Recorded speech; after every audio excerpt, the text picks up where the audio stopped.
यदा यदा हि धर्मस्य ग्लानिर्भवति भारत अभ्युत्थानम् अधर्मस्य तदात्मानं सृजाम्यहम् परित्राणाय साधूनां विनाशाय च दुष्कृतां धर्म संस्थापनार्थाय संभवामि युगे युगे।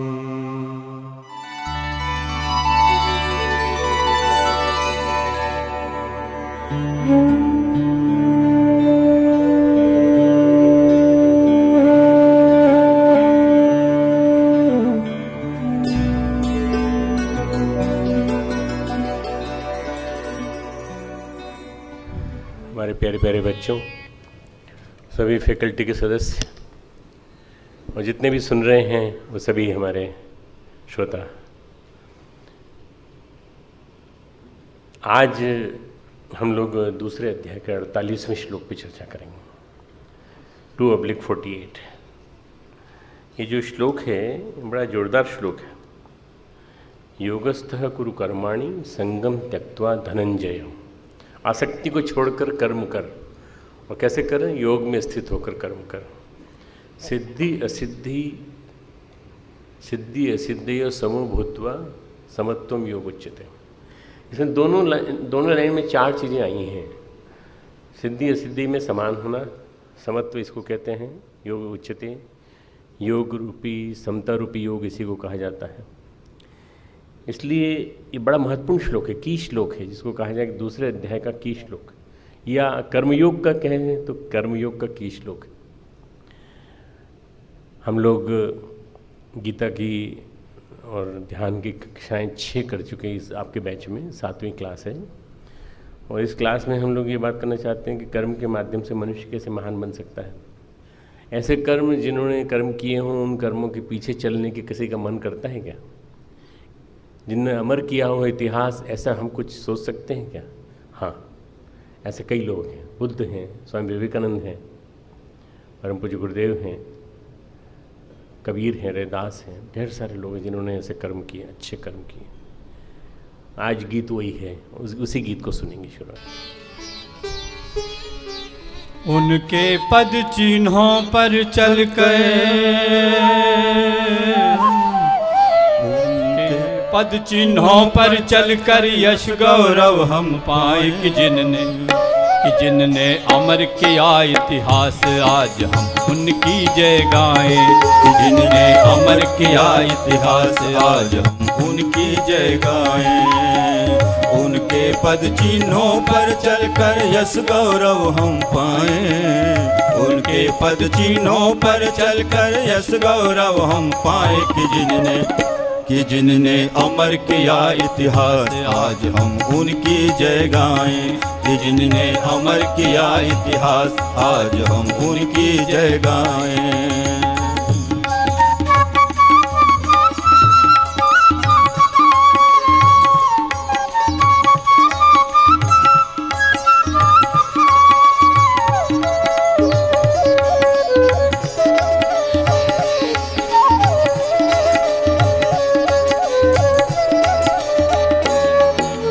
मातृभूमि के लिए जिन्होंने अगणित कष्ट उठाए थे, मातृभूमि के लिए जिन्होंने अगणित कष्ट उठाए थे।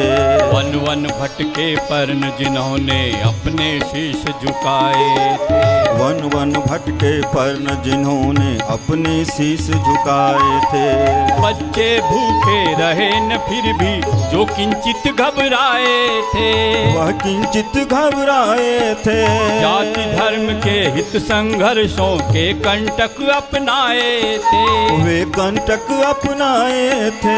सही देश के लिए जिन्होंने, सही देश के लिए जिन्होंने अगणित विपदाएं कि जिनने अमर किया इतिहास आज हम उनकी जय गाएं। कि जिनने अमर किया इतिहास आज हम उनकी जय गाएं।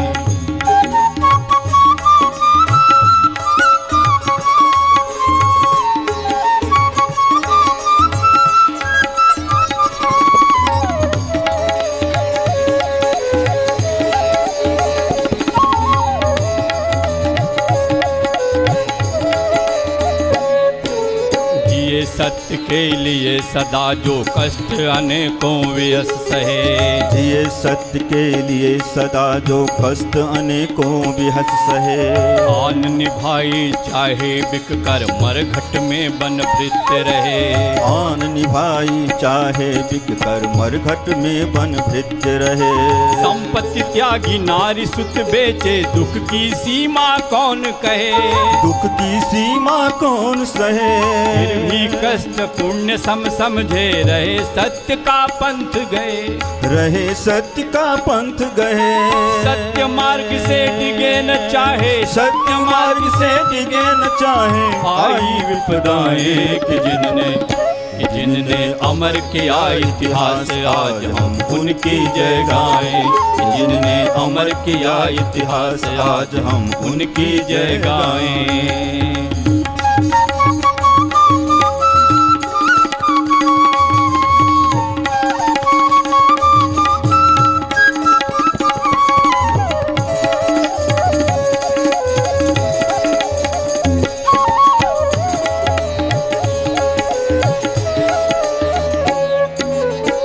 मूर्ति जो बने भगीरथ ज्ञान गंग भू पर लाए। वेद मूर्ति जो बने भगीरथ ज्ञान गंग भू पर लाए। तप से सूक्ष्म जगत शोधित कर तपोनिष्ठ वे कहलाए। तप से सूक्ष्म जगत शोधित कर तपोनिष्ठ वे कहलाए। इस जीवन की परिपाटी को जन जीवन से जोड़ दिया। जन जीवन से जोड़ दिया। जन जन में देवत्व जगाकर चक्र आसुरी तोड़ दिया। चक्र आसुरी तोड़ दिया। उनके निर्देशों पर चलकर उनके निर्देशों पर चलकर नवयुग हम लाए। कि जिनने अमर किया इतिहास आज हम उनकी जय गाएं। जिनने अमर किया इतिहास आज हम उनकी जय गाएं। उनके पद चिन्हों पर चलकर यश गौरव हम पाएं। उनके पद चिन्हों पर चलकर यश गौरव हम पाएं। कि जिनने अमर किया इतिहास आज हम उनकी जय गाएं। कि जिनने अमर किया इतिहास आज हम उनकी जय गाएं। कि जिनने अमर किया इतिहास आज हम उनकी जय गाएं।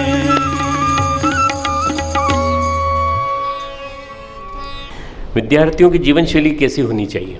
विद्यार्थियों की जीवन शैली विद्यार्थी जैसी होनी चाहिए। न ज़्यादा पॉश, न ज़्यादा गए बीते और न ज़्यादा ओवर स्मार्ट बनने की कोशिश करना। जैसे अपन ने उस दिन नाटक में देखा था ना, नाटक में कुछ लड़के आए थे, बन के आए थे और चश्मा गॉगल लगाए हुए। इस तरह से बनने से कोई फ़ायदा नहीं है, क्योंकि जितना हम दिखाने की कोशिश करेंगे उतना ही हम छोटे होते चले जाएंगे। किसको दिखाना चाहते हैं? आखिर किसको दिखाना चाहते हैं? सब लड़कियां देखती, कोई नहीं देखती, सब अपने को देखती हैं। लड़कियां सब अपने को देखती हैं, मिरर के सामने खड़ा कर दो, लड़के सब अपने को देखते हैं, कोई किसी को नहीं देखता। इसलिए कभी चिंता मत करना कि हमको कैसा होना चाहिए। हमें कैसा होना चाहिए? जीवन शैली हमारी, सुबह जल्दी उठें, शाम को जल्दी सोएं, दिन में पढ़ाई के लिए समय निकालें और हंसी मजाक के लिए भी समय निकालें। हल्के हों, थोड़े से खेलकूद भी करते रहना चाहिए। एक प्रश्न है कि हम गलत काम जब करते हैं भगवान क्यों नहीं रोकते?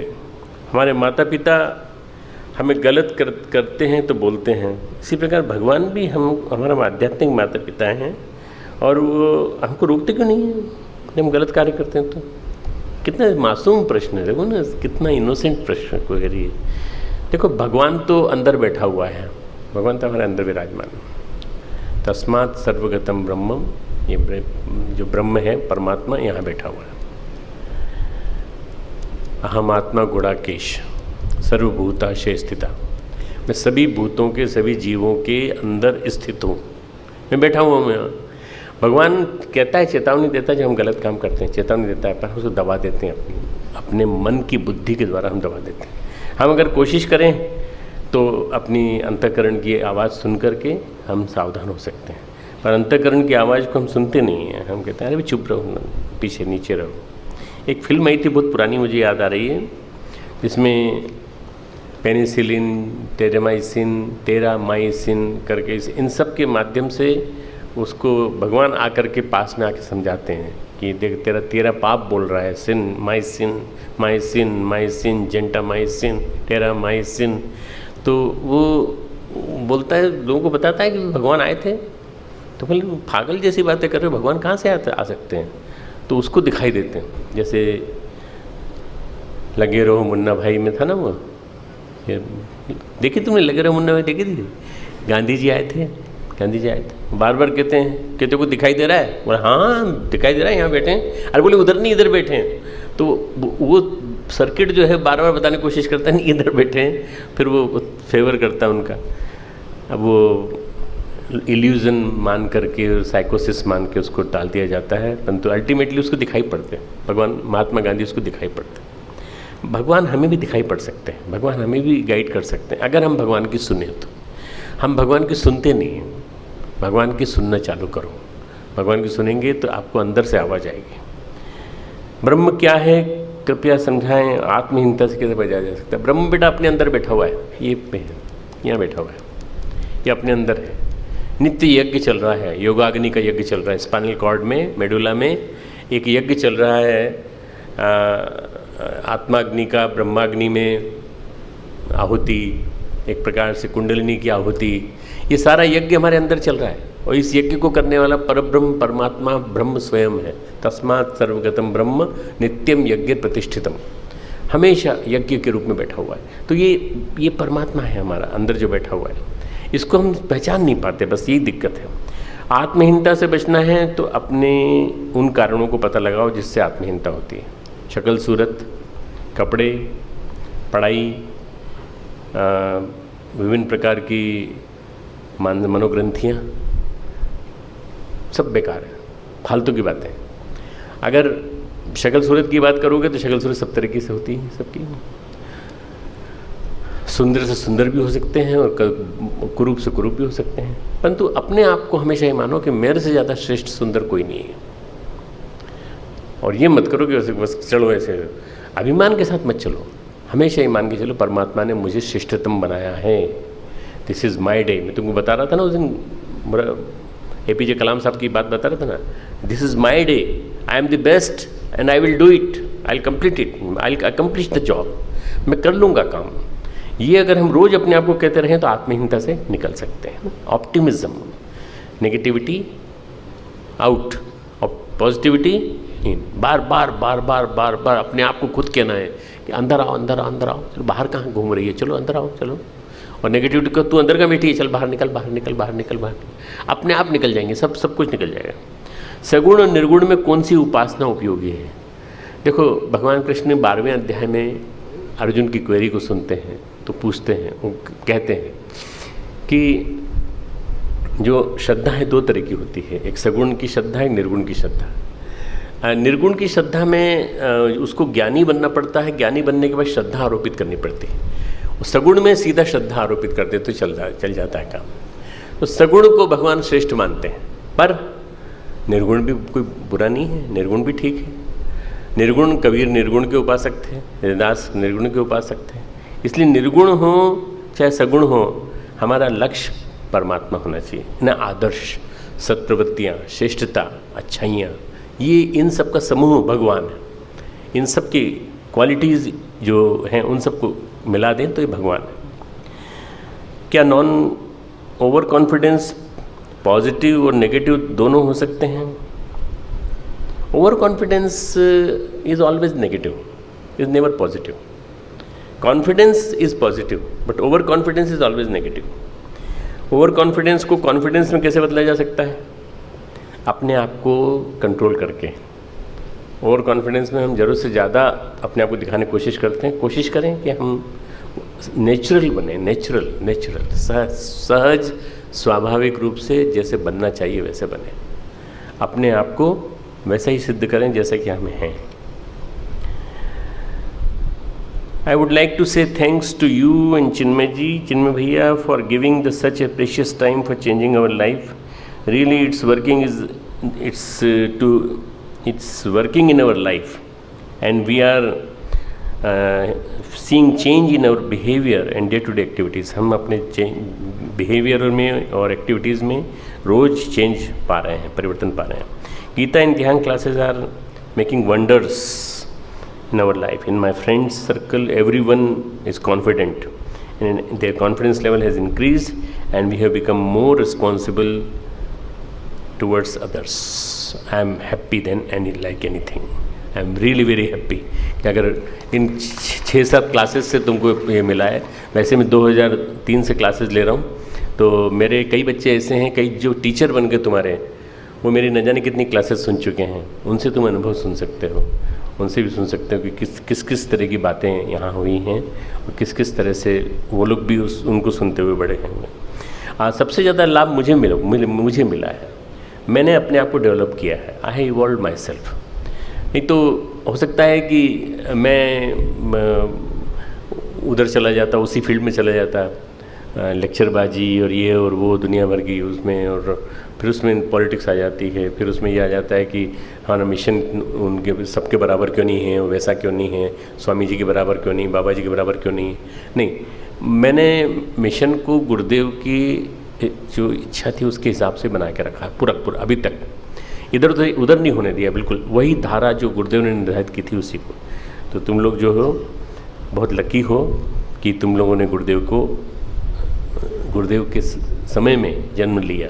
कई लोग ऐसे हैं जो बाद में आएंगे, बहुत बाद में आएंगे, 2050 के बाद आएंगे, तब मेरे रिकॉर्डेड क्लासेस सुनेंगे या गुरुदेव के रिकॉर्डेड लेक्चर सुनेंगे, तब सोचेंगे ऐसा भी एक आदमी था जो 70 किताबें हैं, 70 वॉल्यूम किताबें जिसने लिखी हैं, जो लिखे बिना जिसको चैन ही नहीं पड़ता था, सुबह से लेके शाम तक लिखता रहता था, और इतना लिख गया जितना किसी ने नहीं लिखा। और ऐसा भी आदमी था जिसने हजारों लाखों करोड़ों व्यक्तियों को इकट्ठा करके इतना बड़ा मिशन खड़ा कर दिया। और उन लोगों की भी तारीफ़ करेंगे जिन्होंने उनके मिशन को आगे बढ़ाया। तो तुम लोग बहुत सौभाग्यशाली हो, क्योंकि तुमको सानिध्य मिला, तुमको कम से कम हमारा तो सानिध्य मिला तुमको।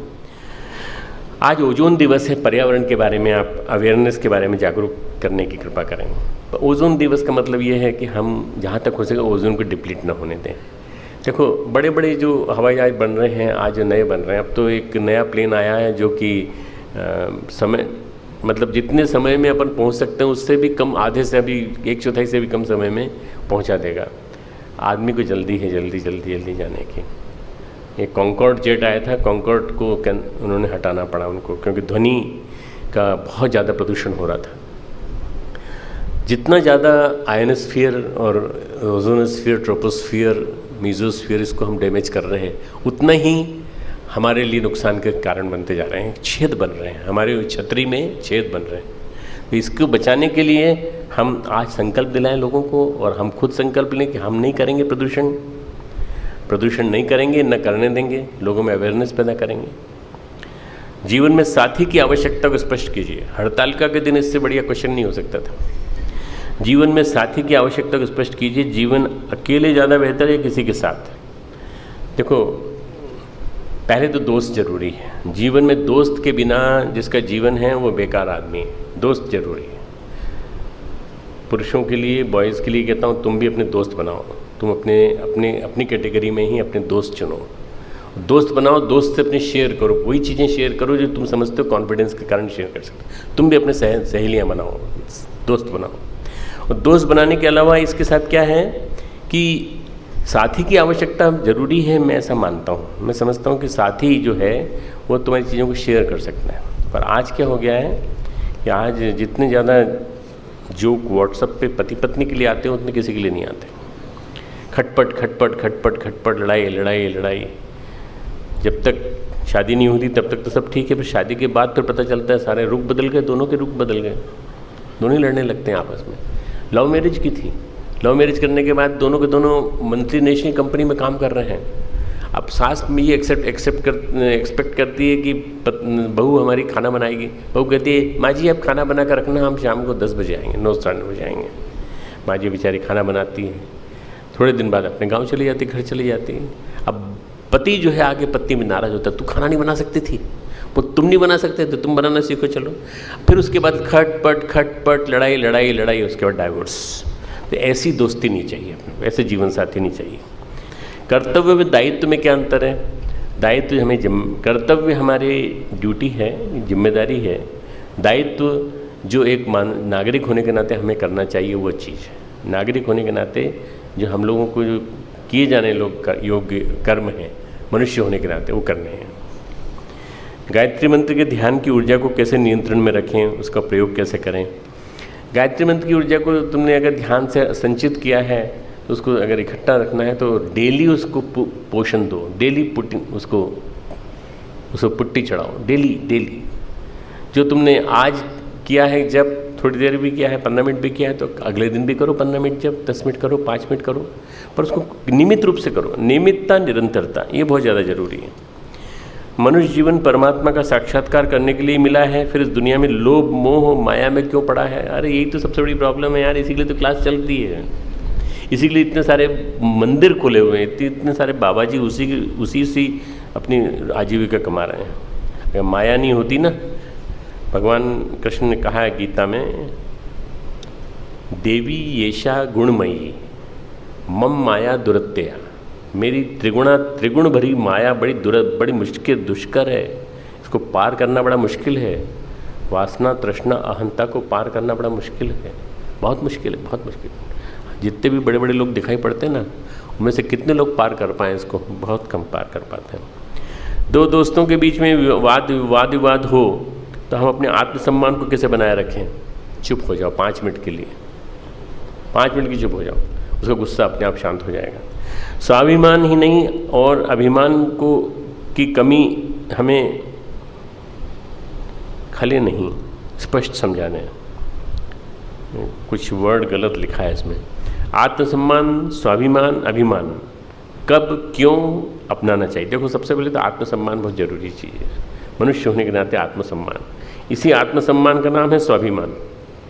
आत्मसम्मान और स्वाभिमान, अपने आप के बारे में ऐसा गौरव का भाव रखना कि हम मनुष्य हैं, मनुष्य होने के नाते और भगवान के पुत्र होने के नाते हमें एक आदर्श होना चाहिए। अभिमान निश्चित रूप से बर्बाद कर देता है।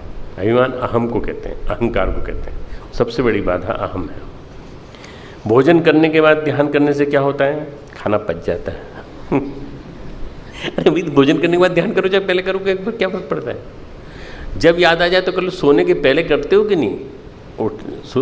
उठते समय, सुबह उठते समय पहला मंत्र जो है वो ये कि अर्ली मॉर्निंग में अवेकनिंग जब हो आपकी, तो आप ये सोचो कि हमारा नया जन्म हुआ है, ठीक है, we have been born again. शाम को सोते समय कि आज हमारी नई मृत्यु हो रही है। बस इतना सा ध्यान 5 मिनट का करने में क्या दिक्कत है? तो ध्यान भोजन के बाद करो चाहे भोजन के पहले करो, कोई फ़र्क नहीं पड़ता। हाँ, आसन प्राणायाम और शीर्षासन वगैरह भोजन के बाद मत करो, कहीं ना कहीं निकल जाएगा, गड़बड़ हो जाएगी, बहुत दिक्कत हो जाएगी। वो चीज़ें नहीं करना है। हाँ, ध्यान तो बहुत विलक्षण चीज़ है, कभी भी कर सकते हैं।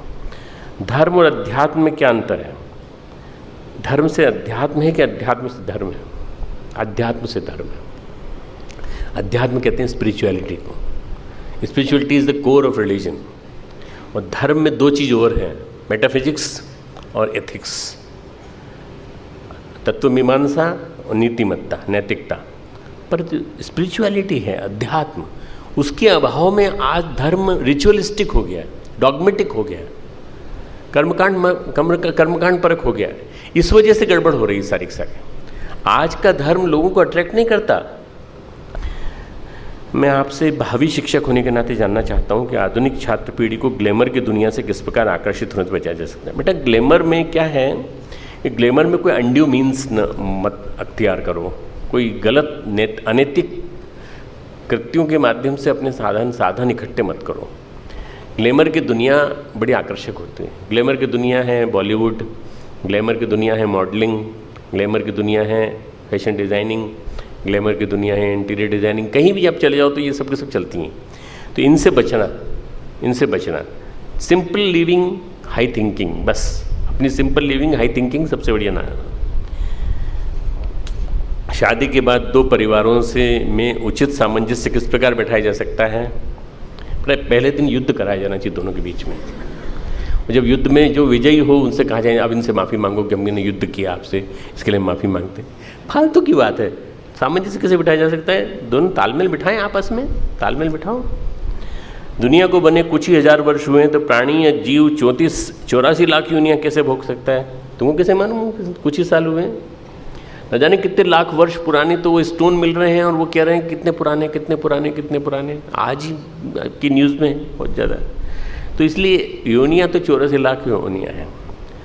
अगर तुम एम्ब्रियोलॉजी पढ़ लो, ह्यूमन एम्ब्रियोलॉजी पढ़ने के बाद तुमको पता चलेगा कि 84 लाख योनियों में से ढेर सारी योनियाँ तो हमारे अंदर ही बच्चा ही पर सेकंड पर मिली सेकंड बदलता रहता है और बदलते वो बच्चे के रूप में उभर के आ जाता है। एक बहुत सुंदर सा वीडियो आया है व्हाट्सएप पे, बहुत सुंदर, कि एक बच्चे को स्पाइना बाइफिडा था, स्पाइन पीछे की बीच में से डेवलप नहीं हुई थी। तो एक जाने माने रोबोटिक सर्जन हैं जिन्होंने की उसको इंसिजन लगा करके उस बच्चे को 21 वीक की स्टेज में उसको ऑपरेट करके उसका स्पाइना बाइफिडा सही कर दिया। 100% ऑपरेशन सफल रहा। उसमें बच्चा जो है हाथ निकालता है, मुट्ठी निकालता है, वो उसमें वीडियो है। 21 वीक का बच्चा हाथ निकालता है, सबसे पहले डॉक्टर से हाथ मिलाता है, डॉक्टर के हाथ में हाथ डाल देता है, डॉक्टर उसको प्यार से हाथ मिलाता है, शेक करता है, उसके बाद उसका ऑपरेशन करता है। कितनी विलक्षण है दुनिया में तो। और ये इस दुनिया में तरह तरह की चीज़ें हैं। ज्ञान की कोई सीमा नहीं है। तुम जानने की कोशिश करो कि कैसे तो हमारी 84 लाख योनियों की बात कही गई, किस तरह से। लगभग सभी व्यक्तियों को 2 हाथ 2 पैर मिले हैं, सुंदर शरीर मिला है, उसके बाद भी अमीर और गरीब का भेद क्यों?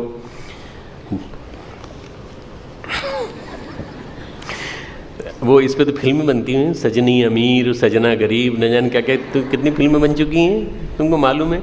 अमीर गरीब अपने, कोई अमीर नहीं कोई गरीब नहीं है। देखो ज़रूरत के लायक है तो तुम ठीक है, ज़रूरत के लायक नहीं है तुम्हारे पास, इसके बावजूद भी तुम और चाहते हो तो तुमसे बड़ा गरीब कोई नहीं है, इसलिए अमीर और गरीब की परिभाषा करनी पड़ेगी। Nowadays I am seeing horror dreams. बेटा हॉरर ड्रीम्स जो है ना तुम्हारी सोच है। खाना खाते समय पानी पी लिया, सोते समय पानी पी लिया करो, सोते समय एक गुरुदेव किताब पढ़ लिया करो, एक पन्ना, बस उसका सो जाया करो, कोई ड्रीम नहीं आएगा। तुम क्या करते हो, या तो कोई हॉरर के बारे में सोच के सोते हो, या तो हॉरर तुम्हारे दिमाग में बैठ गया है बुरी तरह से, निकाल दो उसको, बाहर निकाल दो। सारे प्रश्न हो गए। चलो गायत्री मंत्र बोलो। ओम भूर्भुवः स्वः तत्सवितुर्वरेण्यं भर्गो देवस्य धीमहि धियो यो नः प्रचोदयात्। ओम गुरुर्ब्रह्मा गुरुर्विष्णु गुरुरेव महेश्वरः गुरुः साक्षात् परब्रह्म तस्मै श्री गुरुवे नमः। परम पूज्य गुरुदेव परमन्या माता जी की सूक्ष्म उपस्थिति में यहाँ पर आज 16 सितंबर की शाम को यहाँ बैठे हुए सभी हमारे प्यारे प्यारे बच्चों, छात्र छात्राओं, मेरे फैकल्टी के सभी सदस्यों, मेरे सभी आचार्यगण आचार्य बहनें और हमारे एडमिनिस्ट्रेटिव स्टाफ, हमारा पूरा के पूरा हमारे फैकल्टीज़ के सभी हेड HOD। आज का जो थीम है योगस्थ कुरु कर्माणि, योग में स्थित होकर कर्म कर, संगम त्यक्त्वा। ये संगम त्यक्त्वा वर्ड तुमको गीता में जगह जगह मिलेगा, आसक्ति को छोड़कर। संगम त्यक्त्वा, संग यानी साथ, त्यक्त्वा आसक्ति डेवलप मत कर। धनंजय, हे अर्जुन, तो आसक्ति को छोड़।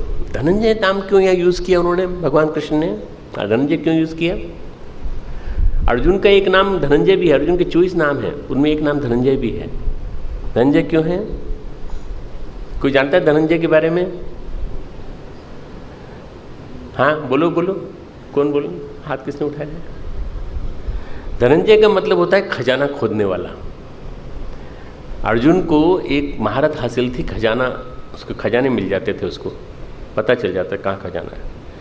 तो जब संगम त्यक्त्वा की बात कह रहे हैं, आसक्ति को छोड़ने की बात कह रहे हैं, तो ये भी कह रहे हैं कि तू एक खजाना खोदने वाले अर्जुन, तो आसक्ति को छोड़। खजाने से आसक्ति नहीं मत रखना, पैसे से आसक्ति मत रखना, धन से आसक्ति मत रखना, और विभिन्न प्रकार के अपने कर्मों से, कर्मों के फल से आसक्ति मत रखना। मनुष्य में जो भी क्षमताएं हैं, जो चेतना है, वे उसके कर्म में अभिव्यक्त होती हैं। हमारे अंदर जितनी भी क्षमताएं हैं वो हमारे कर्म में आती हैं। मैं जैसा हूँ, जैसा भी हूँ, मेरी कैपेसिटी जैसी भी है, वो मेरे कर्मों में दिखाई पड़ेगी। व्यक्तित्व और कर्तृत्व जीवन के दो पहलू हैं, दो चीज़ें हैं, पर्सनालिटी और कर्तृत्व। मेरी whatever I have been doing, मैं क्या करता हूँ। पर्सनालिटी जो वो है, जो उसका मूल्यांकन कर्तृत्व के बिना अधूरा है। व्यक्तित्व का मूल्यांकन जो है वो कर्तृत्व के माध्यम से होता है। कर्तृत्व आपने क्या किया, आपने क्या किया। भाई व्यक्तित्व बहुत अच्छा है आपका, आपकी डिग्री बहुत अच्छी है, आपकी क्वालिफिकेशन भी बहुत अच्छी है, सब कुछ बढ़िया है, पर आपने किया क्या, ये बताइए, क्या किया। कर्म सामने न हो तो व्यक्तित्व हमारा छिपा रह जाता है। हमें पहचान हमारे कर्मों से मिलती है, जो कुछ भी आपने किया उस कर्मों से मिलती है। इसीलिए गहरी संतुष्टि मिलती है कर्म से। हमने कुछ भी नहीं किया तो हम असंतुष्ट। सही अर्थों में मनुष्य हों तो हम कर्म किए बिना रह नहीं सकते। भगवान कृष्ण गीता में कहते हैं, मैं खुद कर्म किए बिना नहीं रह सकता, तो तुम कैसे रह सकते हो। जातु तिष्ठति अकर्मकृत, जब मैं कर्म किए बिना नहीं रह सकता तो तुम कैसे रह सकते हो बिना कर्म किए। अजगर करे न चाकरी, पंछी करे न काम, दास मल्लुका कह गए सबके दाता राम। पड़े रहो चुपचाप। अजगर कहता है मैं तो ऐसा खींचूंगा तो सब अपने आप आ जाएंगे जानवर। अरे तुम अजगर नहीं हो, काम करो, काम करना सीखो, मेहनत करो, मेहनत करोगे, परिश्रम करोगे तो मिलेगा तुमको। करना व संतुष्टि के बीच हमारे अंदर चाहत पैदा होती है। ये कहाँ से आती है, ये कर्म में आसक्ति कहाँ से आती है। देखो यहाँ से आती है, शुरुआत यहाँ से होती है। करना व संतुष्टि, इन दोनों के बीच में एक गैप पैदा होती है और वो चाहत पैदा करती है। काम किया नहीं और हम सपने देखने लगते हैं। हम पढ़ाई कर रहे हैं बीए फर्स्ट ईयर में और हम सपने देखने लगते हैं बीए फाइनल ईयर के। हम पढ़ रहे हैं एमए एमएससी में या एमजेएमसी में और हम सपने देखने लगते हैं पत्रकार बनने के। पत्रकार बन के हम इंटरव्यू ले रहे हैं। मैंने आज सपना देखा कि मैं इंटरव्यू ले रहा हूँ, किसका, प्रधानमंत्री का। तो क्या कर रहे हो, पढ़ क्या कर रहे हो, एमजेएमसी कर रहा हूँ।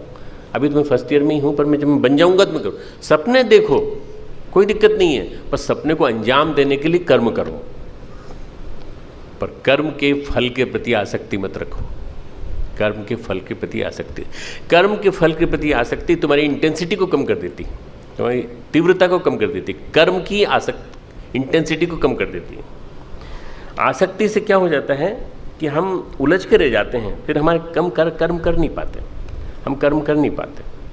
आज सुबह जरूर उठेंगे, हमारे मन में आया फल क्या होगा, उसका फल ये होगा, स्वास्थ्य बढ़िया होगा, ये होगा, ये होगा, ये होगा। पर उठो तो सही पहले, उसके बाद बाकी चीज़ें सोचना।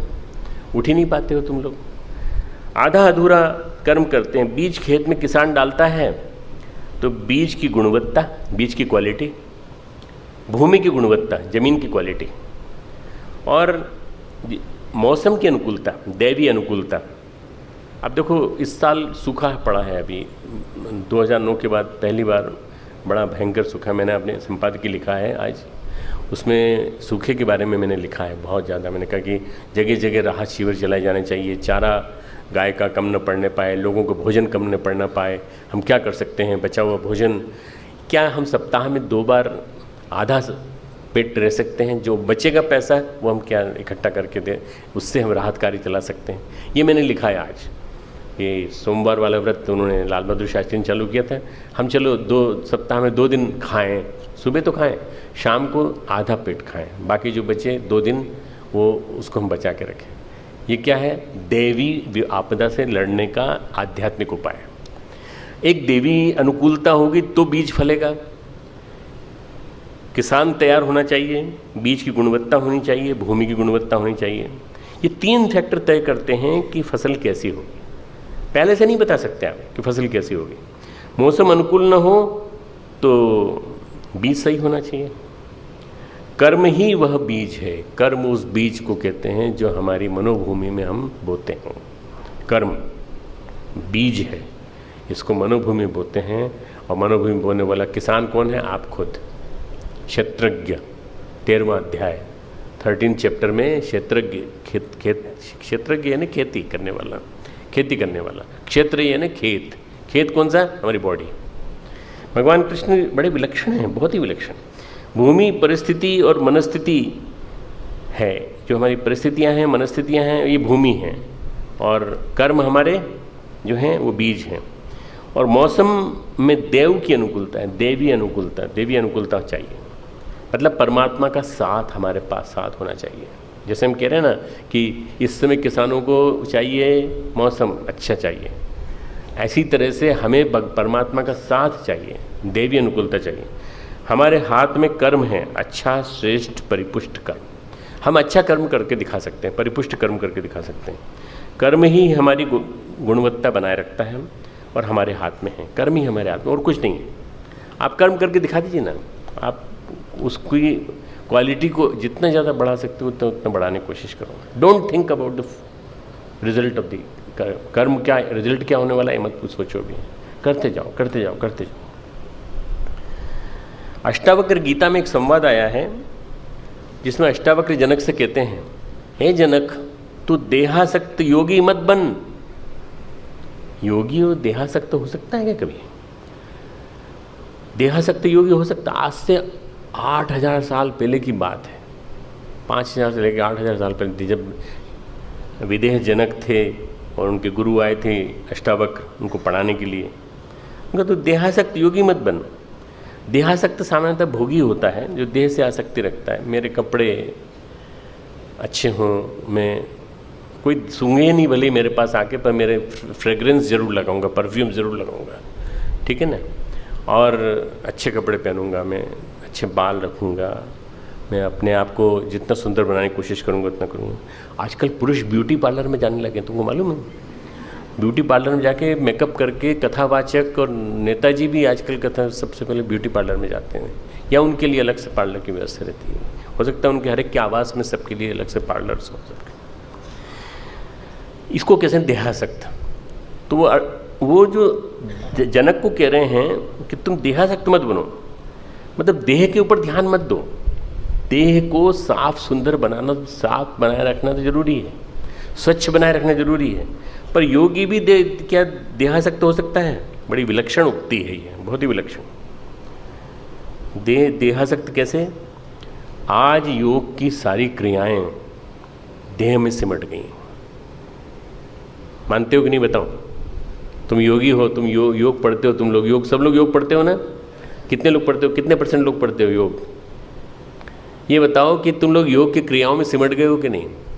सब इधर से नेति धोती वस्ती पाँव, और फिर पाँव उल्टा करना, टेढ़ा करना, इधर करना, एक क्रिया करना, वो करना, सब करना। ये क्या हो गया है? नेति धोती प्राणायाम हम चिपक गए इनसे।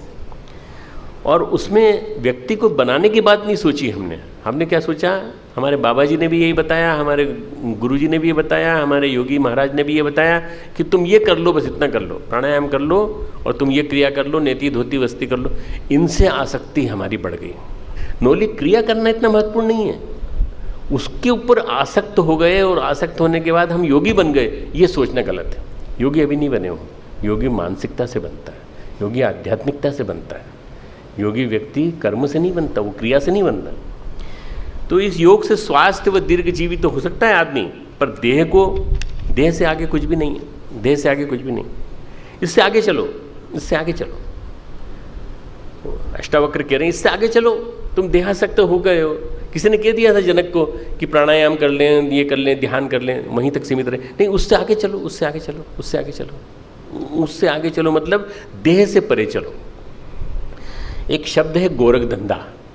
गोरखनाथ से गोरख आया और धंधे से धंधा आया, ठीक है।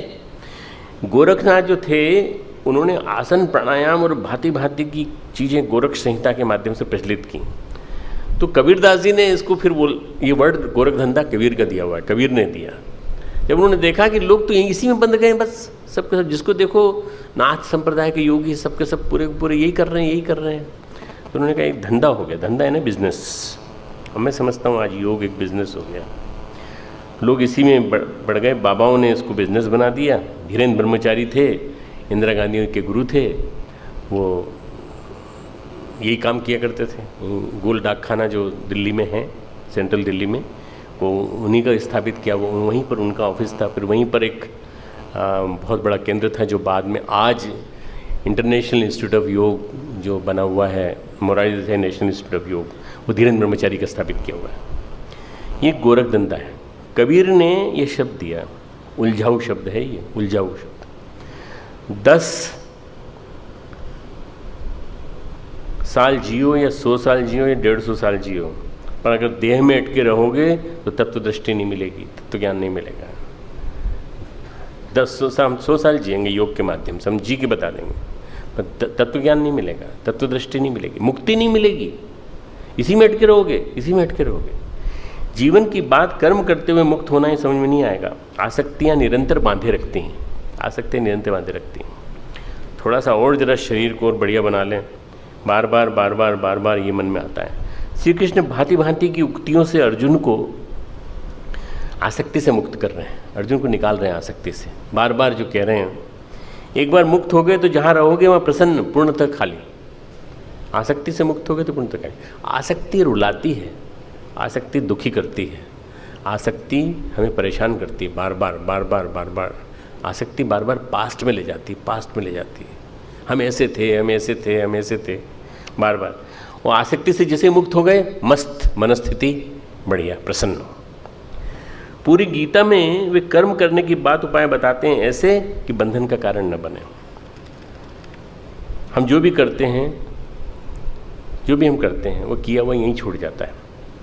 आपने जो कुछ भी किया, इतना सारा काम किया, पढ़ाई लिखाई की, माँ बाप के लिए जिए, माँ बाप के साथ तय किया कि हम पढ़ेंगे, यहाँ पर पढ़ने आए, सब कुछ, वो सब यहीं छूट जाता है जो कुछ किया तुमने।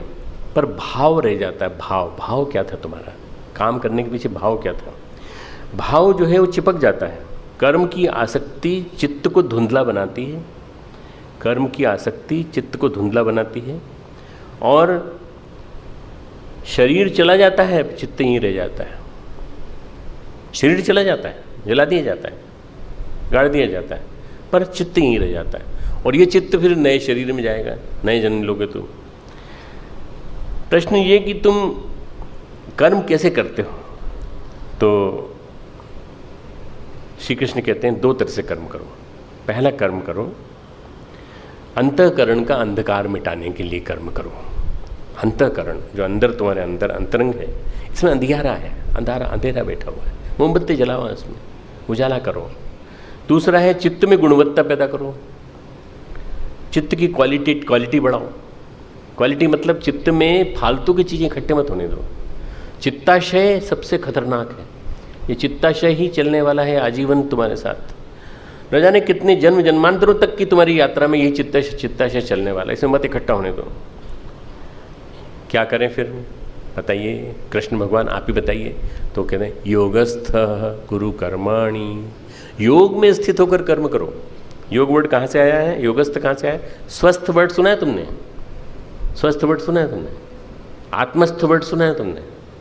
है ना? जो आत्मा में स्थित हो, जो स्व में स्थित हो, इससे योगस्थ बना, योग में स्थित होना। योग में स्थित होकर कर्म करो। योग पर लेक्चर दे सकते हो, योग पे तुम करके दिखा सकते हो, योग की ढेर सारी मुद्राएं बता सकते हो, रिदमिक योगा का डांस कर सकते हो, परंतु योग में स्थित नहीं हो सकते। योग में स्थित होकर कर्म करो। कृष्ण कहते हैं हर पल हर क्षण योग में रहो, हर पल हर क्षण योग में रहो। कर्म करते हुए भी योग में स्थित रहो। आसन प्राणायाम न करो तो भी कोई बात नहीं, तो भी तुम योगी हो। यदि अंदर से तुम लिप्त नहीं हो तो तुम योगी हो। अगर लिप्त हो अंदर से तो तुम फिर आसक्त हो। कबीर और रैदास 2 योगियों के उदाहरण हैं, 2 श्रेष्ठतम योगियों के उदाहरण, कबीर और रैदास। उनके योगी होने में कोई संदेह नहीं है। मस्त रहते हैं, हमेशा आनंदित। इनमें से कोई भी आसन लगा के नहीं बैठा, किसी ने प्राणायाम नहीं किया, किसी ने शीर्षासन नहीं किया, किसी ने नेति धोती वस्ती कुछ भी नहीं किया, परंतु परिपूर्णता को, मोक्ष को प्राप्त हुए और सबसे ऊंचाइयों पे पहुँचे। कोई आपको फोटो मिला कबीर का जिसमें आसन लगा रहे हो? आराम से वो तो दुनिया की तरह से वो तो वो थे, जुलाहे थे, कपड़ा बुनते रहते थे। रैदास जूते गांठते थे। दोनों के दोनों कर्मयोगी थे। उनके योगी होने में कोई संदेह नहीं है। मस्त रैदास मीरा के गुरु थे और कबीर तो हजारों लाखों करोड़ों व्यक्तियों के गुरु हैं। आज भी 500 साल बाद भी कबीर उतने ही प्रासंगिक है। कबीर योग में स्थित होकर हर कर्म कर रहे हैं। सामने आसक्तियों का उनके सामने आसक्तियों का जाल नहीं है, आसक्तियों के जाल से परे हैं। हमारे कर्म में संपूर्णता नहीं आ पाती क्योंकि हम आसक्त हैं। हमारे कर्म में संपूर्णता नहीं आ सकती क्योंकि हम जुड़े हुए हैं कर्म के फल से। आसक्ति के कारण मन बार बार अटक जाता है। जैसे मेले में जाते हैं ना, ये मॉल्स आज बने, आजकल मॉल बने ना, मॉल्स। तुम सुना है मॉल्स के बारे में? देखा भी होगा, तुम्हारे शहर में भी मॉल्स होंगे। मॉल्स और मेला मेरे को एक जैसे ही लगता है। मेले में जाओ चाहे मॉल्स में जाओ, अटक जाता है कि नहीं मन, इसको देख लो, इसको भी देख लो, इसको भी देख लो, इसको देख लो। बच्चे का मन खिलौनों में अटक जाता है, इसी तरह से हमारा मन भी अटक जाता है। आसक्तियों के कारण मन अटक जाता है और मन फिर वहाँ से आगे नहीं बढ़ता। मन को आगे बढ़ाना है तो सबसे पहले उन आसक्तियों से दूर करो। मेले में मत जाओ, मॉल में मत जाओ, मतलब मन को मत जाने दो मेले में और मॉल में। अरे तुम शरीर से घुमाओ ना, किसने मना किया है? घूमने के लिए थोड़ी मना कर रहा हूँ मैं तो ये कह रहा हूँ कि मन को मत जाने दो, ठीक है? मन बार बार अटक जाता है। भीड़ में रुकते रुकते मन की बात सोचो। भीड़ में रुकते रुकते मत चलो, मन को आगे बढ़ाते के चलो। एक साधु था, तपश्चर्या कर रहा था। उनका एक शिष्य पीछे पड़ गया, महाराज मोक्ष दिला दीजिए, महाराज मोक्ष दिला दीजिए, समाधि प्राप्त करा दीजिए, समाधि लाभ प्राप्त करा दीजिए हमको। तो उन्होंने कहा, गुरु जी ने कहा सिखाएंगे, समय आने पे सिखाएंगे। गुरु बोले मैं तो कर नहीं पाया समाधि का लाभ, परंतु मैं तुझे क्या कराऊंगा? तो अगर कुछ करना चाहता है तो मैं जो बता रहा हूँ उस तकनीक को, तो थोड़ा विधान छोटा सा ही है, तू अप्लाई करके देख। बोले आप हमें बता दीजिए, टेक्निक बता दीजिए, हम करके दिखाएंगे। I will do it positively. तो ऐसा करना बेटा, दिया जलाना और दिया जला के त्राटक करना, दिए पे ध्यान केंद्रित करना। पर ये ध्यान रखना कि बंदर दिमाग में नहीं आने पाए। जब तू ध्यान करे तो केवल दिए की ज्योति आए और बंदर बिल्कुल नहीं आने पाए। नहीं गुरुजी बिल्कुल ध्यान रखूंगा, दिए की ज्योति का ही ध्यान करूंगा, बंदर का बिल्कुल नहीं करूंगा। अगले दिन उसने दिया जलाया, वैसे बंदर घुस गया दिमाग में और बंदर बराबर तंग करे। एक बंदर नहीं, कई बंदर आ गए। लो में भी बंदर, दिमाग में भी बंदर, चेतना में भी बंदर, सब जगह बंदर ही बंदर। घर वाले बोले क्यों गुस्सा कर रहे हो? बोले बंदर भगा रहे हैं, न जाने कहाँ से आ गए ढेर सारे बंदर। दिमाग पागल की जैसी मनस्थिति हो गई है, क्योंकि जिस चीज़ का मना करेंगे ना वो चीज़ आएगी, जरूर आएगी। तुमसे कहा जाए सुंदर लड़की का ध्यान मत करना, सुंदर लड़की आएगी जरूर। ऐश्वर्या राय आएगी, हाँ जरूर आएगी। क्यों? तुमने मना नेगेटिव किया ना, नेगेट किया ना। साइकोलॉजी का प्रिंसिपल है, जिस चीज़ को नेगेट किया गया है उसके ध्यान करने को कहा गया है तो उसे वही आएगी। दिया जलता रहा, बंदरों ने उसके मन को हैरान कर दिया। वे बराबर बंदर भगाते रहे, बंदर उनको भगाते रहे, वो बंदर को भगाते रहे। बोले गुरुजी से बोले, गुरुजी आपने किस उलझन में डाल दिया बंदर का नाम लेके? अगर आप बंदर का नाम लेते तो अच्छा रहता ना। अरे तो तू ध्यान कहाँ कर पाता बता? तू ध्यान शुरू तो किया ना, पर वो दिए की ज्योति में तो बंदर दिखता है। अरे वो इसलिए दिखता है कि तेरे दिमाग में बंदर है, आसक्ति तेरी वहाँ टिकी हुई है। बंदर से निकल बाहर। बंदर तेरे कहीं से नहीं आए, तेरे अंदर से ही आए हैं। बंदर तेरी कल्पना से आए हैं और कहीं से नहीं आए हैं। तेरी कुकल्पना बार बार बंदर के रूप में आ रही है। आसक्तियाँ बंदर की तरह हैं, हमारे अंदर आती रहती हैं। ये ले लें, वो ले लें, ये ले लें। घर में 10 कपड़े रखे हैं परंतु 11वां कपड़े भी लेने की इच्छा होती है। क्यों? आती जाती रहती हैं बंदर की तरह। बहुत सारे कोई काम लेके बैठे, कोई काम करने बैठे, उसी समय बहुत सारे काम याद आ जाते हैं, ढेर सारे काम याद आ जाते हैं कि हमको ये काम करना है, ये काम करना है, फ़ोन करना है, चाय पीनी है। चाय पीते पीते फिर कोई काम आया तो फिर वो ये कर लें, वो कर लें। क्या करने बैठे थे? लिखने बैठे थे। आज कोर्स पूरा करना था, आज एक किताब लेके बैठे थे ताकि हम पूरा कर लें इसको। तो इसी बीच क्या हुआ, 50 काम याद आ गए। ये क्या है? ये बंदर है, सब आ रहे हैं बंदर। आप जिस काम को करने बैठे उसको तो कर लो पहले। जिस काम को करने के लिए आए हो वो काम तो कर नहीं रहे, दूसरे काम कर रहे हो। तो ये जो अस्थिरता परेशानी है जब जाए तब मन में से उलझन मिटे, वो निकले। चुभन है मन में हमारे, चुभन है, कभी कभी लगती है, चोट की तरह से चुभती है हमको, घाव रिसने लगते हैं। जो यादें हैं वो हमें बार बार आती हैं, बार बार, और उनसे हमारी आसक्ति हो गई है। उन यादों को अच्छा लगता है हमको, अपने को पालना अच्छा लगता है, वो आसक्ति की तरह से रुलाती हैं। महसूस किया होगा तुमने कि कहीं शरीर में चोट लग गई कभी, तो उस दिन क्या होता है कि ध्यान उसी चोट पे रहता है, तो 3 बार और लगती है, उसी चोट पे लगती है, वो तीनों बार उसी के लिए रोते हैं कि बार बार परेशान हो। आज 3-4 बार उसी जगह लगी। आपसे बात नहीं करना चाहते, आप किसी दुश्मन के बारे में बात नहीं करना चाहते, तो आपको खबर देने वाले उसी दुश्मन की खबर देने आएंगे आपको। उस दिन 3 बार 4 बार उसी की रिपोर्ट आएगी, आपके बारे में याद कर रहा था, वो आपके बारे में कह रहा था। उस दिन आपने याद नहीं किया, परंतु आपके मन में आ गया ऐसा ना, तो फिर ऐसे ही होने लगेगा। आपको नहीं मालूम, क्या मालूम नहीं चाहते, मालूम जानना हम करना नहीं चाहते, नहीं, आपको मालूम नहीं, फिर भी हम बता रहे हैं कि आपका दुश्मन आपके बारे में ऐसी बात कह रहा था। बार बार ऐसे होता है। साइकोलॉजी, आपकी जो अंदर की आसक्ति है वो 2 तरह की है, धनात्मक और ऋणात्मक। धनात्मक और ऋणात्मक। योगी तो तप कर रहा है और भोगी तो आराम से भोग कर रहा है, खाना खा रहा है। योगी जो है उसका मन जो है इसमें है कि भोग करने वाला चटनी 50 तरह की खा रहा है, और मेरे को नीम की चटनी पकड़ा दी मेरे गुरुजी ने और कहा ये खाओ तुम, तुम्हारा योग सज जाएगा। तो उसका मन उसमें लगा हुआ है, चटनी में लगा हुआ है, 50 तरह की चटनी जो खा रहा है ना भोगी, उसकी तरफ। भोगी तुमसे ज़्यादा बेटर है, कम से कम उसमें मन लगा के तो खा रहा है वो। योगी का तो मन भी नहीं लग रहा है, उसका मन तो उसी में लग रहा है पूरा, शरीर से बाहर नहीं जा पाता। आसक्तियाँ धनात्मक भी ऋणात्मक भी ये मन को बांधती हैं, ये मन को बांधती हैं। मन को, चित्त को शांत करके काम करो, जो भी काम करना हो मन को, चित्त को शांत करके। श्री कृष्ण कहते हैं योगस्थः कुरु कर्माणि, सीमित क्षमताओं में असीम काम करने की तुम्हारे अंदर सामर्थ्य। कृष्ण कहते हैं सीमित क्षमताओं में कैपेसिटी तुम्हारी ज़्यादा नहीं है, फिर भी तुम असीम काम कर सकते हो। अर्जुन से युद्ध महाभारत का जीता नहीं जा सकता था अकेले, पर उन्होंने अर्जुन को कहते हैं तू युद्ध जीतेगा जरूर। क्यों? क्योंकि तेरे अंदर कैपेसिटी है। बस उसको बराबर वो कहने के बाद उसको उन्होंने तैयार कर दिया।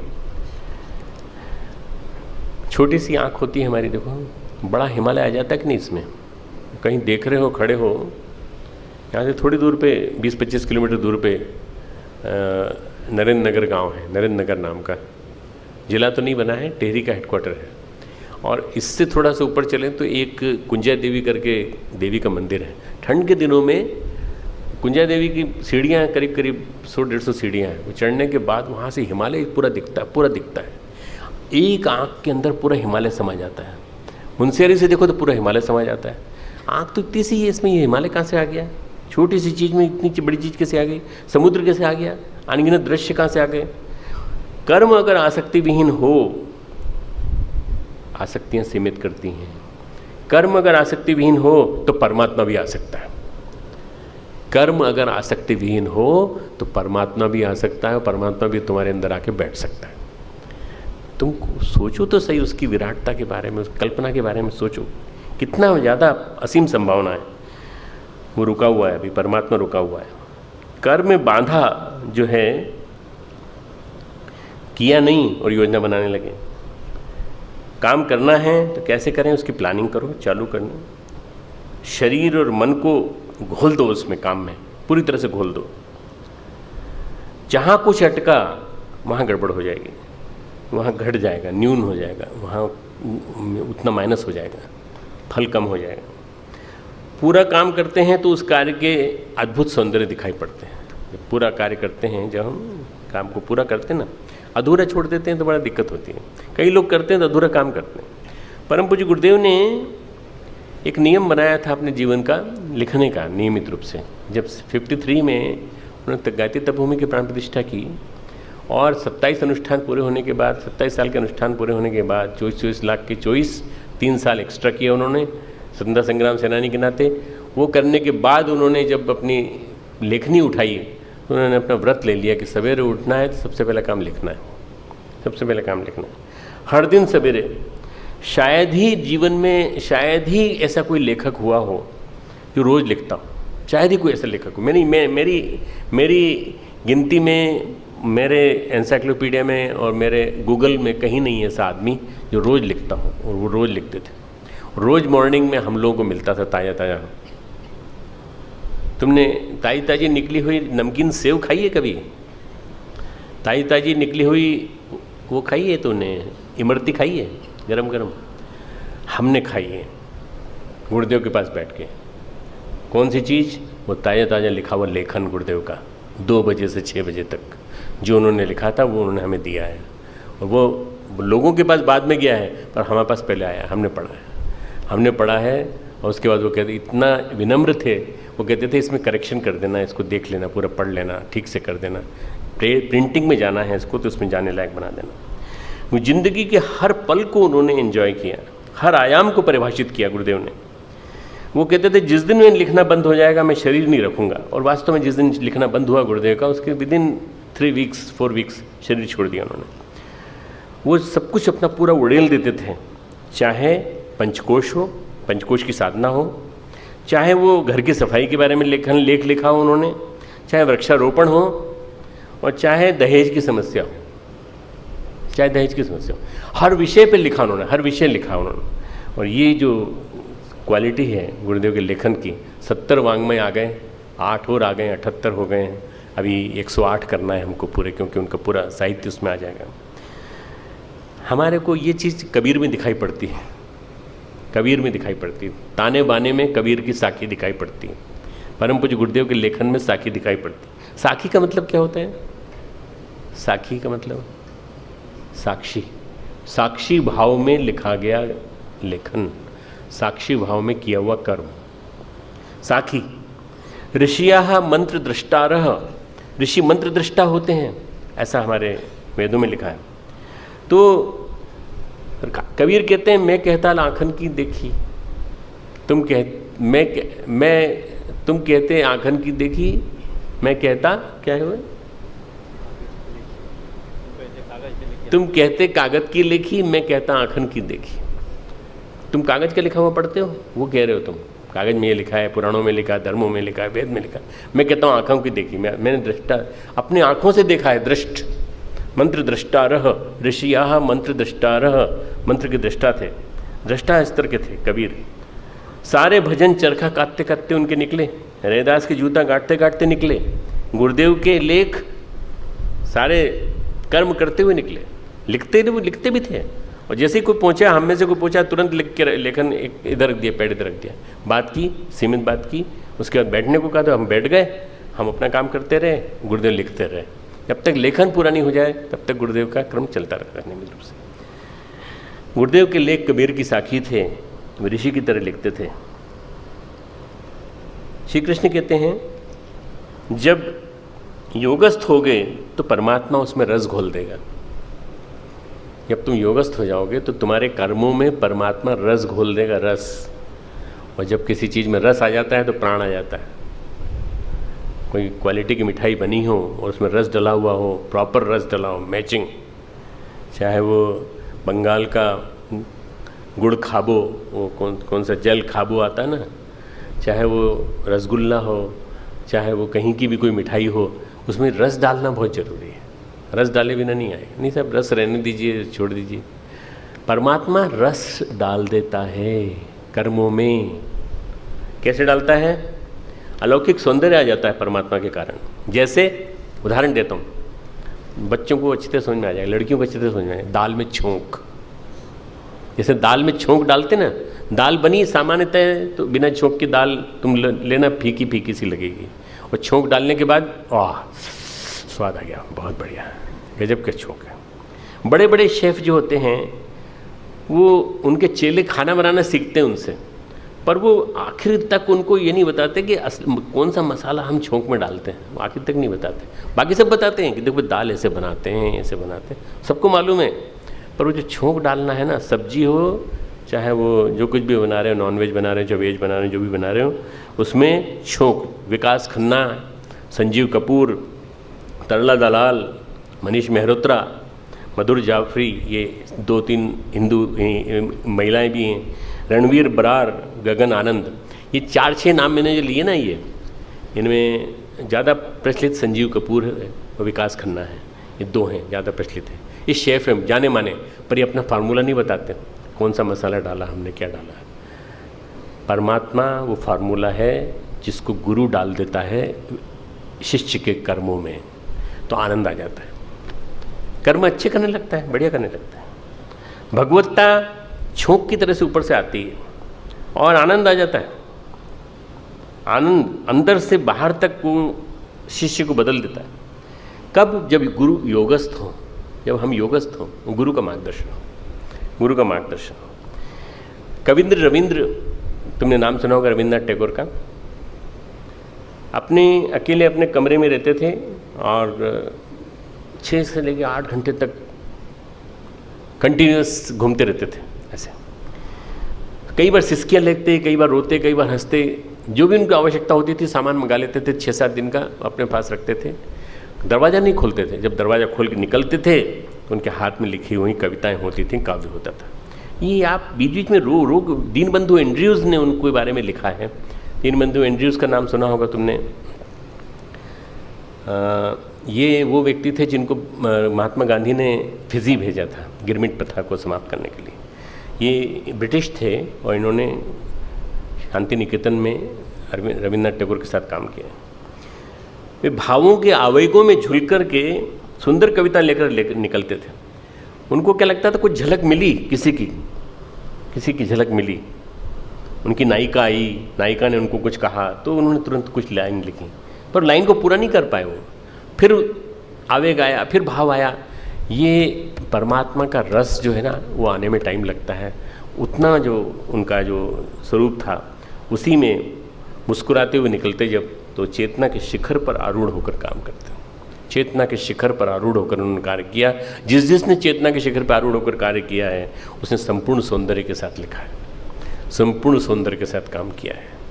चाहे वो विवेकानंद हो, और चाहे वो रविंद्रनाथ टैगोर हो, और चाहे वो आइंस्टाइन हो, कोई भी हो। इन्होंने एक कॉलरिज करके कवि हुआ है, COLERIDGE, 17वीं सेंचुरी में हुआ है।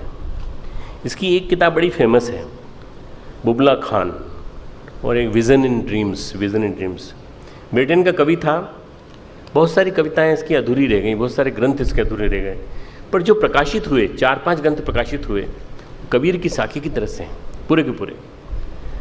साखी तब आती है जब संगम त्यक्त्वा होता है, आसक्ति को छोड़कर कर्म करता है आदमी, तो परमात्मा मदद करने के लिए आता है। मैं हूं ना तेरे साथ, तो साक्षी भाव में काम कर रहा है। चिंतन चेतना से धूल हटती चली जाती है, गहरी तपती होती है, हर कार्य में खुशबू आने लगती है, हर कार्य में खुशबू।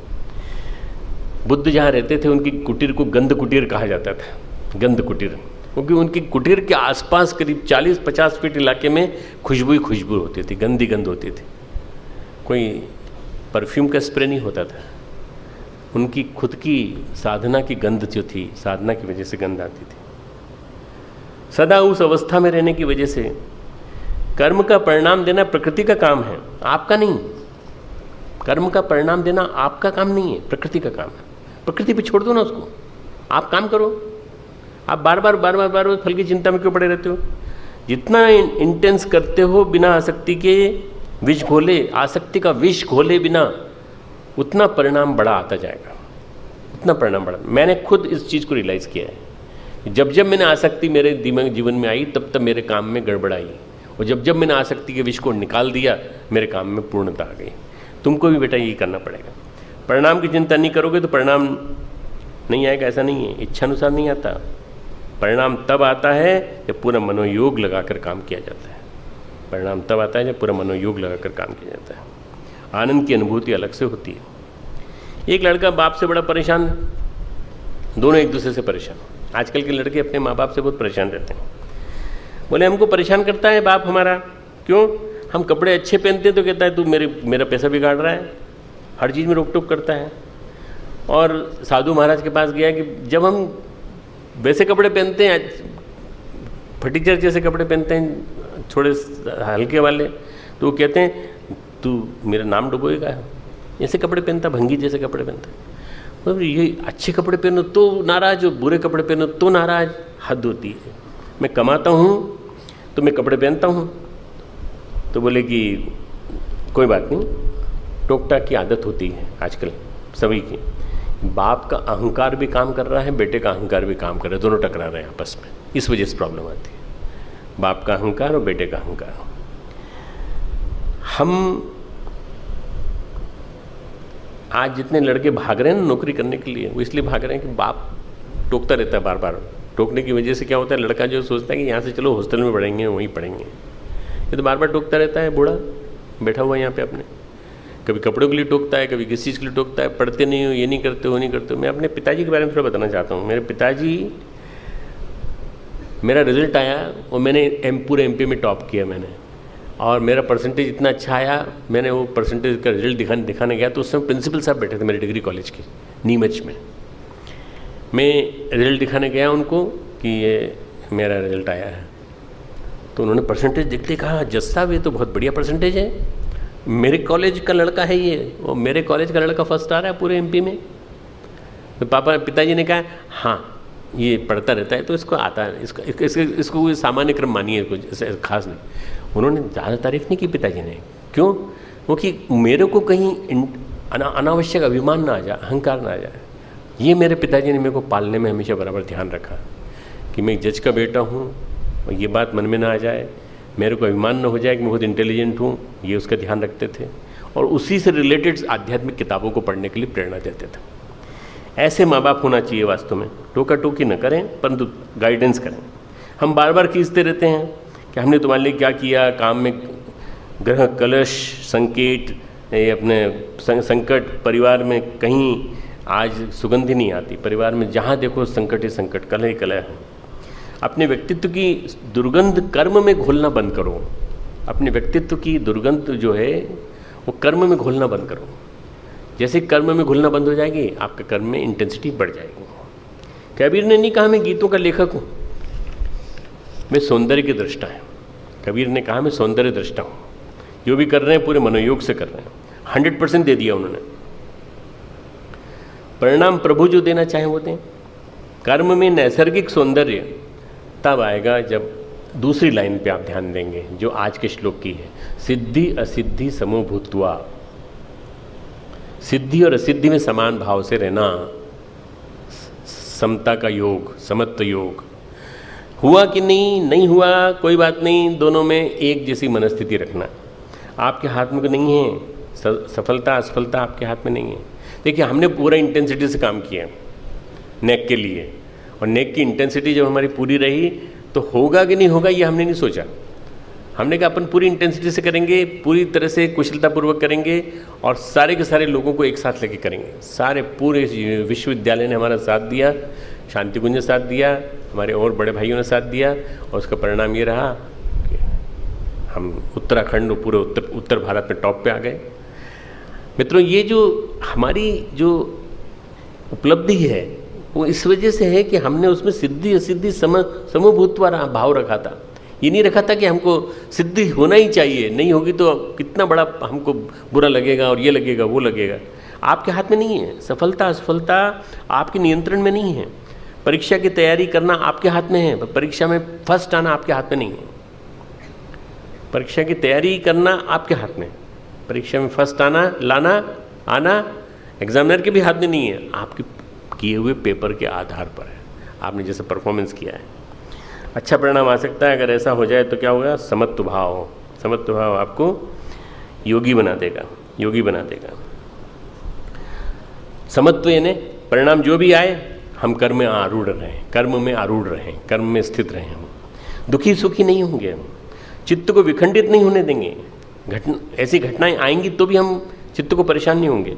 हो सकता है इस बीच माँ का देहावसान हो जाए, पिता का देहावसान हो जाए, तो भी हम एक समत्व भाव रखते हुए अपने मन को संतुलित रखेंगे।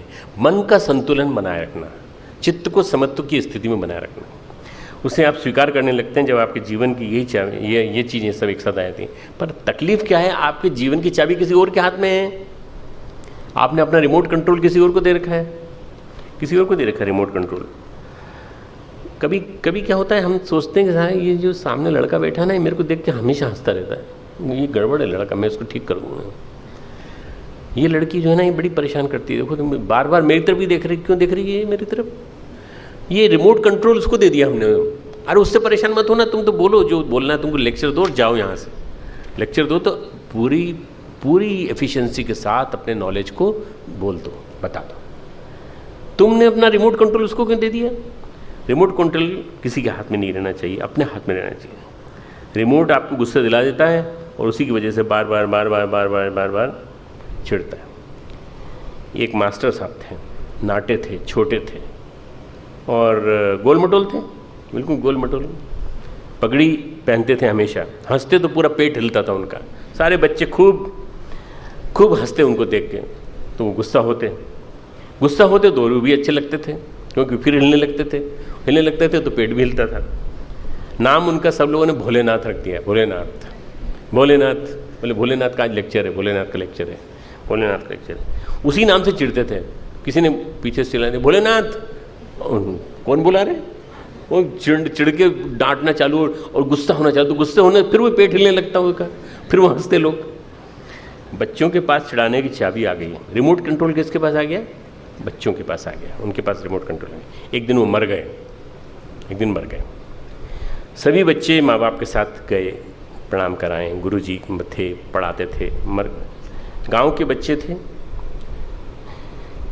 पत्नी आई देखने के लिए कि पति वहाँ स्कूल में मरे पड़े हैं।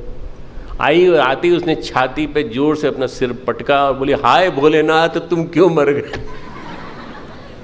पत्नी ने बोला भोलेनाथ तो सारे के सारे बच्चे हंस पड़े एकदम जोर से। अब बच्चे जब हंस पड़े जोर से तो बच्चों से लोगों ने बदतमीजी हो, मर गए तुम्हारे मास्टर और तुम हंस रहे हो? अब बोले हम भी तो ये बोलते थे। हमने अपना रिमोट कंट्रोल किसी को सौंप रखा है। अपना रिमोट किसी दूसरे को मत दो, अपने पास रखो। कोई आपको सुखी दुखी न करने पाए। आप अपना कर्म पूरी इंटेंसिटी के साथ करो। आप समत्व में रहो। बस एक लास्ट बात बता के मैं अपनी बात समाप्त करूँगा। हुआ कि नहीं या हुआ, इसमें समत्व, ये समत्व योग है। एक फिल्म आई थी आनंद नाम की, उसमें एक डायलॉग था, मैं सुनाता हूँ। डायलॉग तुमको याद आ जाएगा, जॉनी वॉकर के मुंह से निकलता है। जिंदगी और मौत ऊपर वाले के हाथ में है जहाँ अपना, उसे ना आप बदल सकते हैं ना मैं बदल सकता हूँ। हम सब मंच की कठपुतलियाँ हैं। कब कौन कैसे रहे, कैसे रहेगा कोई नहीं बता सकता। हा हा हा हा हा, ऐसा हंसता जोर से। ये जो डायलॉग है ना, ये इस पे फिट होता है बिल्कुल। जिंदगी और मौत ऊपर वाले के हाथ में है, कर्म का फल उसके हाथ में। क्यों चिंता करते हो यार, वो चला तो रहा है। तुम अपना रिमोट अपने पास रखो, अपना काम करने का सिद्धांत अपने पास रखो और कोई चिंता मत करो। चलो आरती करने के लिए आ जाओ जल्दी। ओम यम ब्रह्म परम प्रधानम पुरुषं तथान्ये विश्वोगते कारणमीश्वरं वा तस्मै नमो विघ्न विनाशनाय।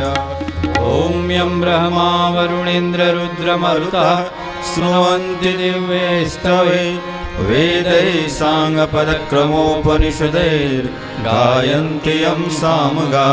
ध्यानावस्थिततद्गतेन मनसा पश्यन्ति यं योगिनो यस्यान्तं न विदुः सुरासुरगणाः। देवाय तस्मै नमः, देवाय तस्मै। ओम जय भगवद गीते, जय जय भगवद गीते। हरि कमल विहारिणी, हरि कमल विहारिणी सुंदर सुपुनीते। ओम जय भगवत गीते। कर्म सुमर्म प्रकाशिनी कामा शक्ति हरा, कामा शक्ति हरा। तत्व ज्ञान विकासिनी, तत्व ज्ञान विकासिनी विद्या ब्रह्म परा। ओम जय भगवत गीते। निश्चल भक्ति विधाई निर्मल मलहारी निर्मल मलहारी शरण रहस्य प्रदायिनी शरण रहस्य प्रदायिनी सब विधि सुखकारी ओम जय भगवत गीते राग द्वेष विदारिणी कारिणी मोद सदा मैया कारिणी मोद सदा भव भय हारिणी तारिणी भव भय हारिणी तारिणी परमानंद प्रदा ओम जय भगवत गीते आसुर भाव विनाशिनी नाशिनी तम रजनी नाशिनी तम रजनी देवी सद्गुणदायिनी देवी सद्गुण दायिनी हरि रस का सजनी ओम जय भगवत गीते समता त्याग सिखाविनी हरि मुख की वाणी माया हरि मुख की वाणी सकल शास्त्र की स्वामिनी सकल शास्त्र की स्वामिनी श्रुतियों की रानी ओम जय भगवत गीते दया सुधावर साविनी मातु कृपा कीजिए मातु कृपा कीजिए हरिपद प्रेम दान कर हरिपद प्रेम दान कर अपनों कर लीजिए ओम जय भगवत गीते आसुर भाव विनाशिनी नाशिनी तम रजनी नाशिनी तम रजनी देवी सद्गुणदायिनी देवी सद्गुण दायिनी हरि रस का सजनी ओम जय भगवत गीते जय जय भगवत गीते जय जय भगवत गीते हरि कमल विहारिणी हरि कमल विहारिणी सुंदर सुपुनीते ओम जय भगवत गीते जय जय भगवत गीते ओम जय भगवत गीते। दोनों हाथ ऊपर करके ओम भूर्भुवः स्वः तत्सवितुर्वरेण्यं भर्गो देवस्य धीमहि धियो यो नः प्रचोदयात्। आजा बेटा रख के आजा।